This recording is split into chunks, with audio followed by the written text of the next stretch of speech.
ইমানদারের ইমানের জাজবাকে রুখতে পারবে না ইনশাআল্লাহ। আয়াতুল্লাহ খামেনি দেখেছো তো? আয়াতুল্লাহ খামেনি দেখেছো তো? আয়াতুল্লাহ খামেনির ইমানের সাথে আমাদের কোনো লেনাদেনা নেই। শিয়া আকীদার সাথে আমাদের কোনো সম্পর্ক নেই, ইরানের আকীদার সাথে আমাদের কোনো সম্পর্ক নাই, কিন্তু ইরানের কর্ম কাজ, অসহায়ের পাশে দাঁড়ানোর মানসিকতাকে আমরা স্যালুট করি। প্যালেস্তাইনের কচি কচি বাচ্চাদের উপরে যখন নির্যাতন চলছে, কাটার দাঁতে কাটি দিয়ে শুয়ে আছে, আবুধাবি শুয়ে আছে, বাহরাইন শুয়ে আছে, ইউএই, ইউনাইটেড আরব আমিরাত সব ঘুমিয়ে আছে।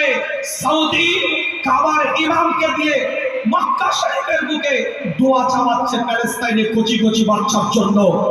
আপনার কি বলে মদিনা শরীফে হেরেম শরীফের মধ্যে মসজিদে নববীর মধ্যে দাঁড়িয়ে কাবার ইমামকে দিয়ে দোয়া চালাচ্ছে।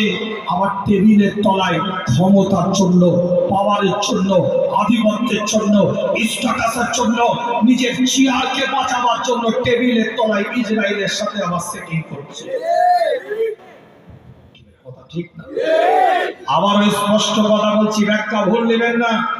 ইরানের আয়াতুল্লাহ খামেনি ব্যাটালিয়ন ফোর্সকে আমরা পক্ষে এই জন্যই কথা বলছি, আকীদার সাথে তাদের কোনো সম্পর্ক আমাদের নাই, ইরানের আকীদার সাথে আমাদের কোনো সম্পর্ক নাই, কিন্তু তারা মাজলুমদের পাশে, অত্যাচারিত ব্যক্তিদের পাশে, অসহায়দের পাশে, নিরীহদের পাশে। যদি এটা রাশিয়ার পুতিন করত, আমরা তাকে স্যালুট করতাম। যদি এটা উত্তর কোরিয়ার কিম জং করত, আমরা তাকে স্যালুট করতাম। জাত দেখে, ধর্ম দেখে নয়, সম্প্রদায় দেখে নয়, মানুষ হিসাবে মানুষ পাশে দাঁড়িয়েছে। নিরীহ মানুষের পাশে দাঁড়াবার কারণে ইরানের আয়াতুল্লাহ খামেনির ব্যাটালিয়ন ফোর্সকে আমরা স্যালুট করি, তাদের পক্ষে রায় দিয়ে কথা বলি। কথা ঠিক না? কথা ঠিক না? ছেলে রাতে কাটি দিয়ে ঘুমাচ্ছিল তো, কথা ঠিক না? একটা অবৈধ রাষ্ট্র ইসরায়েল, যার কোনো অস্তিত্ব নাই, একটা রাজ্যের, একটা জেলার থেকেও ছোট অবৈধ রাষ্ট্র, দিনের পর দিন 70 থেকে 75 বছর নিরীহ মানুষদের উপর অত্যাচার করত।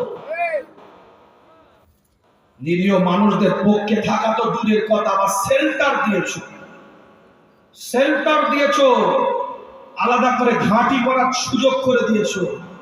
যাক, আলোচনা ওদিকে অনেক আছে, সাবজেক্ট কেন্দ্রিক, ইন্টারন্যাশনাল আপনার বিভিন্ন জায়গায় সেমিনার প্রোগ্রামে সব আলোচনা লাগে।